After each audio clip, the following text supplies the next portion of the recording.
morning and welcome to Rising. Thanks for tuning in. We've got a lot of news to get to with events continuing to unfold in Gaza. Over the weekend, President Biden, in fact, urged caution against formal occupation of the Gaza Strip. Let's watch. Would you support Israeli occupation of Gaza at this point? I think it'd be a big mistake. Look, what happened in Gaza, in my view, is Hamas and the extreme elements of Hamas don't represent all the Palestinian people. This weekend on the campaign trail in Philadelphia, the president again condemned Hamas's terror attacks on Israeli civilians, but also urged restraint against blaming all of the people of Palestine. It's also a priority for me to urgently address the humanitarian crisis in Gaza.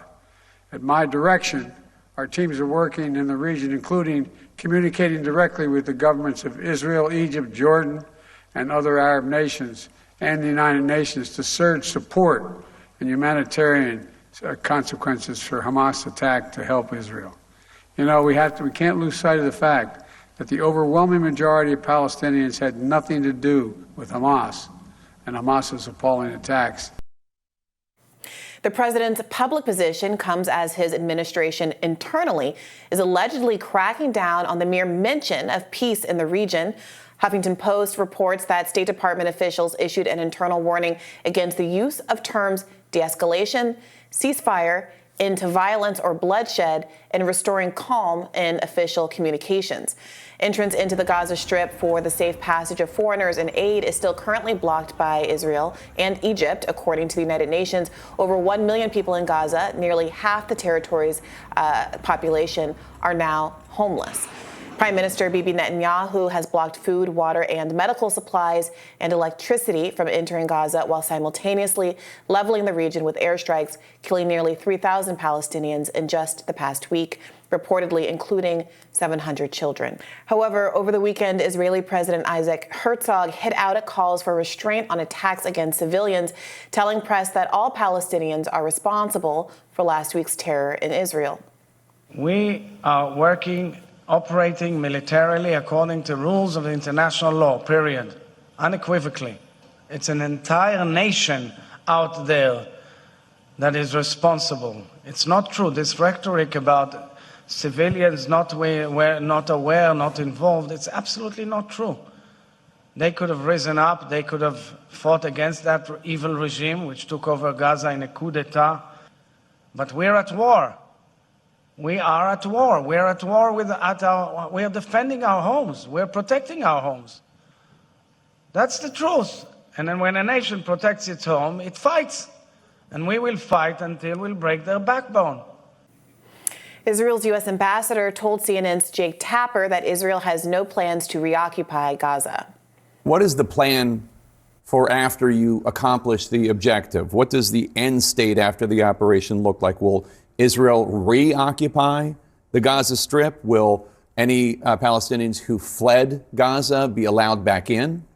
So we have no desire to occupy or reoccupy Gaza. We have no desire to rule over the lives of over 2 million Palestinians, and certainly want people to go back to their homes. We're talking about innocent civilians, and we are doing everything we can to keep them out of harm's way.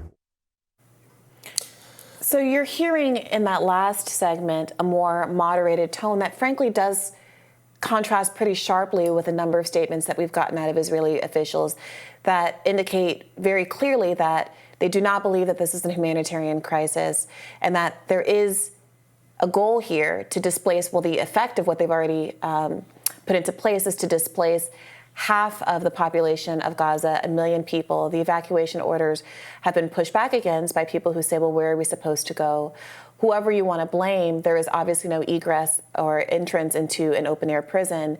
And despite there being some reporting about water having been turned back on over the weekend, part of why the water supply was shut off entirely is that the desalination plants, which as I understand it account for about 2/3 of the water in Gaza, need electricity to function. We saw a clip just over the last few hours of the Israeli ambassador to the UK being asked on British news about the humanitarian crisis in Gaza. This is the Israeli ambassador to the UK. She said repeatedly there is no humanitarian crisis. And when the reporter pushed her She said, well, are you a mother? Do you have children? If somebody were threatening you, wouldn't you say that basically anything was allowed? And that is, I think, where the international community is now, trying to figure out how to prevent this maximalist view that any harm, any terrorism, any tragedy that befalls Israeli citizens allows violations of human rights and interest in a maximalist response to the people of Gaza that implicates everybody who's living in the territory, regardless of their individual fault. Well, sure, I would agree that that statement that we just watched President Isaac Herzog make there was far too sweeping in its condemnation of the entire Palestinian people. And in fact, the argument, well, why wouldn't you rise up? I mean, the Palestinian people are also victims of Hamas. Hamas, I mean, this is the view of the West and of the U.S. and of Israel, that Hamas uses the Palestinian people as human shields, that hides in their home, hides underneath their homes. They can't just, if they rise up and speak against Hamas, they're killed. So expecting them to, cast off their leaders, I mean, those are the arguments that, frankly, Osama bin Laden made about, U.S. policy in the Middle East. Well, the American people are not innocent because they haven't, overthrown their own government. Yes. So we don't want to resort to that kind of argument. Isaac Herzog, the president of Israel, was asked about those statements. I had CNN on my TV most of the weekend. I saw him interviewed by Wolf Blitzer, and Wolf asked him about those comments, and he, without saying that he was walking them back, he clarified that he did not mean to impugn the entire Palestinian people, that was not what he was saying there. So, for what that's worth. And I'm glad, going to the broader issue of U.S. involvement, I am glad to hear President Biden say that to speak out against the deaths of Palestinian civilians, to condemn those actions, to say that he's urged the turning back on of water and electricity and those things. But of course, words are just one thing. And if we had nothing to do with Israeli policy and we were just issuing statements on what we would like them to do, that would be appropriate. But it's not just words. We're not disconnected from this country. We send them tons of military aid. We're sending them more military aid. Our ships went there. If the only thing thwarting Congress from sending even more money is the dysfunction in Republican leadership working to the benefit of preventing potentially like World War III here. It's a good thing, actually. We should not.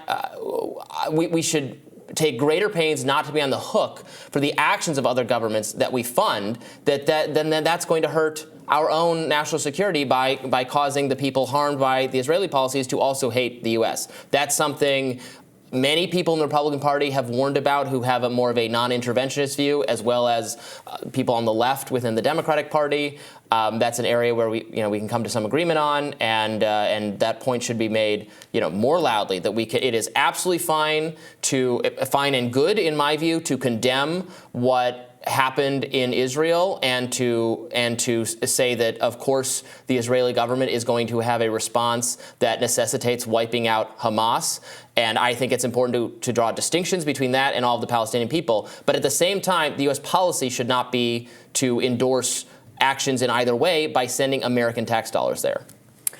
Yeah, I just wanted to address one of the statements that was made in one of the clips that we watched, this idea that Israel's actions are within the scope of international law. That has just been clearly demonstrated to be false multiple times over the course of the last week or so. We've talked at length about this idea of collective punishment, which is a violation of international law, cutting off electricity and food and power in a way that quite obviously impacts an entire population and is in no way targeted to Hamas, a population of 2.3 million people, half of whom are children, is worth noting. Amnesty International has confirmed the use of white phosphorus, which is also a violation of international law, to use it on civilian populations. And so it is kind of remarkable that you have so many public officials who are willing just to make these statements, which are so easily disputed, which some might characterize even as a lie. And I'm very curious about the relationship between those statements made so confidently, not just by members of the Israeli government, but of our own, and polls which show that Americans overwhelmingly, frankly, are very supportive of Israel's response to Gaza, including the proportionality of it. Half of Americans say that the Israeli government's military response to the Hamas attacks is fully justified. Another 20% say it's partially justified, and just 8% say that it's not justified at all. And interesting when you ask, when they were asked, do you sympathize with Palestinians? It was still a lot. I sympathize with them a lot got 41%, and sympathize with them some got 46%. Whereas sympathize with Israel a lot was 71%, and some was 25%. Yeah. So you still see some, which still goes to show there is sympathy for what the Palestinians are going through. Yeah, but there is. Yeah. But we shouldn't pretend there isn't broad support. And for how are these Israel. questions being asked? Yeah. You know, is the question: do you think a population of 1 million children should have their food and electricity cut off and water? No, they're not asking that question. I suspect that the answer to that would be no. Mm-hmm. And I do wonder, given the media bias, well, right, that but then if you ask that seen, question is shutting off water and electricity something we should do if the Israeli government says it's necessary to root out Hamas? Then they would probably all say yes. It's a quirk of how you phrase these questions. If the question is, do you think it's worth cutting off food, water, and electricity, medical supplies, etc., to a population that includes 1 million children in order to root out Hamas, I still think that's a much better worded question, and I am not so confident that you'll get, half of Americans saying that that's fully justified.